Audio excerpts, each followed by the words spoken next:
நுண்ணறிவு பயிற்சி 9 முதலாம் பக்கத்தின் இறுதி வினா 8வது வினா.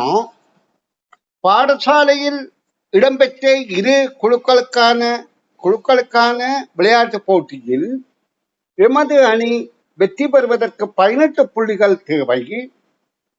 தற்பொழுது இடம்பெற்ற இரு போட்டி நிகழ்வுகளில் எமது அணி முதலாவதில் 12 புள்ளிகளையும் இரண்டாவதில் 8 புள்ளிகளையும் பெற்றது. எதிரணி முதலாவதில் 8 புள்ளிகளையும் இரண்டாவதில் 18 புள்ளிகளையும் பெற்றது. இப்போதைய நிலையில் எமது அணி வெற்றி பெறுவதற்கு இன்னும் எத்தனை புள்ளிகள் தேவை என்பது பெற வேண்டும் என்பது கேள்வி. அப்ப இங்க பாருங்க, கேள்வியை வாசித்து புரிந்தால் விடை இலகுவாக இருக்கும். பாடசாலையிலே நடைபெற்ற ஒரு விளையாட்டு நிகழ்விலே எமது அணி இருக்கின்றது. எமது அணிக்கு எதிராக எதிர் அணி விளையாடுகின்றது. இதில் சொல்லப்படுது எமது அணி வெற்றி பெறுவதற்கு இன்னும் 18 புள்ளிகள் தேவை. அப்ப -18 -18.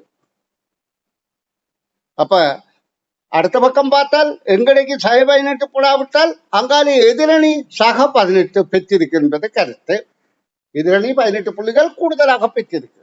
அப்ப எங்கட பள்ளி அணி 18 புள்ளிகளை பெற்றால் இந்த சராசரியாக வர்றான். அப்ப இங்க வெற்றி பெறுவதற்கு என்று சொன்னது ரெண்டு சமனாவத கருத்துல கொள்ளுங்கோ.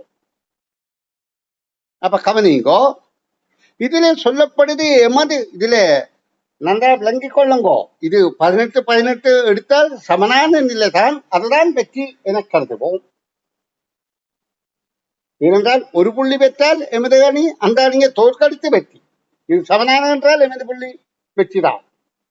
அப்ப இதுல பாருங்கோ, இதுல சொல்லப்படுது என்ன, முதலாவது விளையாட்டு இரண்டாவது விளையாட்டு 2 தடவை நடைபெற்றிருக்கு. 2லையும் நடைபெற்ற போது எங்களுடைய அணி மொத்தம் கூட்டினா 20 புள்ளி தான் பெற்றிருக்கு.